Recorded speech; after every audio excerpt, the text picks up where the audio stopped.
बिस्मिल्लाहिर्रहमानिर्रहीम। I am doctor Akhtar working as chest and medical specialist in Burewala and वतनी। आज बात करेंगे फटीग पे। बहुत सारे पेशेंट्स आते हैं और वो ये क्वेश्चन करते हैं कि बहुत ज़्यादा थकावट रहती है दिन के टाइम और स्पेशली रात को सोने के बाद बहुत ज़्यादा फटीग होती है। तो इस पे मैं ज़रा इसको समझने की पहले कोशिश करेंगे कि ये क्यों होती है, इसकी क्या वजूहात हैं, और उसके साथ साथ मैं कोशिश करूँगा कि आपको बताऊँ कि इसका हल क्या होता है।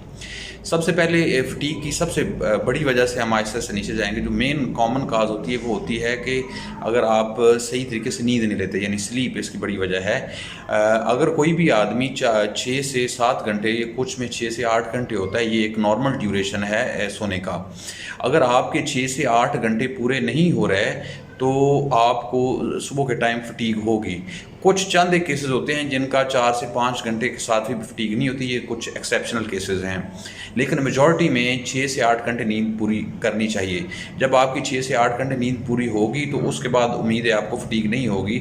अगर आपकी इतनी नींद पूरी नहीं कर पाते तो आप अपनी नींद को पूरा करें तो आपका ये फटीग का मसला हल हो सकता है। नंबर 1 था। नंबर 2, इसमें बैलेंस डाइट है।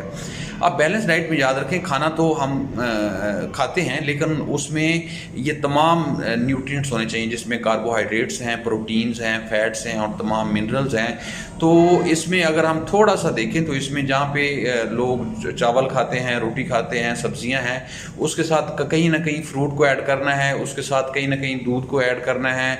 अब इसमें ये बड़ा कम हो गया है। अभी ज़्यादातर लोग चाय पीते हैं और उसमें दूध को बिल्कुल इग्नोर किया जाता है, जिसकी वजह से काफ़ी न्यूट्रिशन जो हमें दूध के ज़रिए से मिलती है वो इसमें से मिस हो जाती है।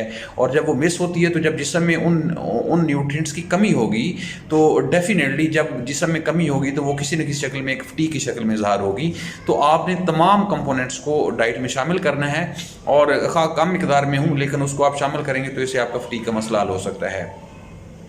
नंबर 3 में हम ये बैलेंस डाइट थी। अब है कि डाइट कितनी दफ़ा लेनी चाहिए। यूजुअली आमतौर पर खाना दिन में 3 दफ़ा खाना चाहिए 8 घंटे के डिस्टेंस के साथ, या 4 दफ़ा भी खा सकते हैं 6 घंटे के डिस्टेंस के साथ। अब बहुत सारे लोग जो स्पेशली कोई एक मील स्किप कर देते हैं, यूजुअली जो लोग नाश्ता स्किप कर देते हैं या रात का खाना स्किप कर देते हैं, तो बहुत ज़्यादा फटीग सुबह का टाइम जो है वो फील करते हैं और वो बिल्कुल सही फील करते हैं, क्योंकि जिन न्यूट्रिएंट्स की जिस्म को ज़रूरत है और जब वो पूरे नहीं होंगे तो ये जिस्म की खासियत है कि वो आपको कुछ सिम्टम्स देता है। तो ये एक सिम्टम है जिसमें न्यूट्रिएंट्स के कम होने की वजह से या आपने कोई खाना मिस कर दिया उसकी कमी की वजह से। तो जब आप अपना वो खाना एक बैलेंस टाइम में खाएंगे तो उम्मीद है आपका ये जो फटीग का मसला हल हो जाएगा। इसमें चौथी जो वजह होती है वो प्रॉपर एक्सरसाइज ना करना है।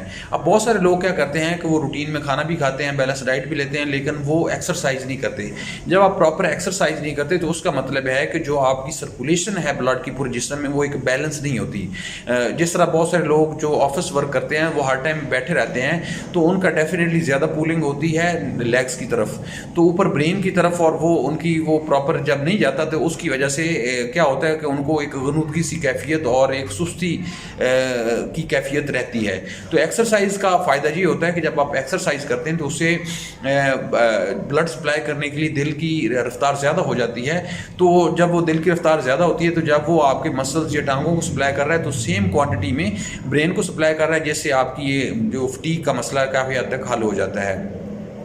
इसमें जो पांचवी वजह है और ये बहुत ज़्यादा कॉमन है और इसको बहुत सारे लोग मिस करते हैं, वो ये है कि एज़मा में जो पेशेंट जिनको एज़मा या सांस का मसला है या एलर्जी का मसला है और वो उसको प्रॉपर कंट्रोल नहीं करते या वो टाइम पास करते हैं। जिस तरह मुख्तलिफ वीडियोज़ में मैंने बताया हुआ है वो आप सुन लें कि टाइम पास का क्या तरीका होता है। जब वो प्रॉपर इसको कंट्रोल नहीं कर रहे होते तो आपके जिस्म में ऑक्सीजन का लेवल ड्रॉप हो जाता है रात के टाइम, और कार्बन डाइऑक्साइड जो एक कह लें कि वेस्ट प्रोडक्ट है उसका लेवल बढ़ जाता है, जिसकी वजह से एक फटीग का एहसास होता है। तो अगर आपको इस तरह एज़मा है तो आप अपना एज़मा कंट्रोल करेंगे तो आपका जो है फटीग का मसला इसमें काफ़ी हद तक हल हो जाएगा। छठी वजह है जो कि लास्ट में है लेकिन ये लीस्ट बिल्कुल नहीं है, उसकी वजह ये है कि ये बहुत ज़्यादा कॉमन है, यानी एज़मा के बाद बहुत ज़्यादा कॉमन वजह जो है वो ऑब्स्ट्रक्टिव स्लीप एपनिया है। ये ज़्यादातर उन लोगों में होती है जो बहुत ज़्यादा मोटे होते हैं, ओबीज होते हैं, जिनका BMI निकालते हैं। मैं कल था वीडियो में बताया कि BMI क्या होता है। उनका जो है वो BMI स्पेशली 30 क्रॉस कर जाता है, तो उन स्पेशली इसमें 27 तो एक आप कह रहे हैं कि एक लाइन है कि इससे ऊपर हो जाता है, लेकिन 30 से ऊपर तो बहुत ज़्यादा कॉमन है कि जब आपका BMI 30 क्रॉस कर जाता है तो उन लोगों को मेजॉरिटी में रात के वक्त ऑब्स्ट्रक्टिव स्लीप एपनिया के एपिसोड आते हैं, जिसकी वजह से दिन के टाइम उनको वो बिल्कुल फ्रेश फील नहीं करते और उनको फटीग की सी कैफियत रहती है, इसके बावजूद कि उन्होंने पिछले 5-7 पॉइंट मुकम्मल किए हैं। तो अगर ब्रीफली आखिर में मैं बात करूं कि फटीग या थकावट सारा दिन रहना उसकी क्या वजूहत हैं और उसका क्या हल है, उसमें सबसे पहले स्लीप है। आप अपनी स्लीप पूरी करें, वो 4 से 6 घंटे तक है। डाइट है, आप दिन में 3 से 4 मरतबा लाजमी खाना खाएं और उसके बाद जब खाना खाएं तो वो बिल्कुल बैलेंस डाइट होनी चाहिए। आप एक्सरसाइज लाजमी करें, खा 20 से 30 मिनट करें, लेकिन लाजमी करें, दिन के किसी हिस्से में करें, स्पेशली सुबह के टाइम करनी चाहिए। अगर दिन शाम को भी कर सकें तो इट्स ओके, लेकिन 30 से 40 मिनट आपने वॉक लाजमी करनी है।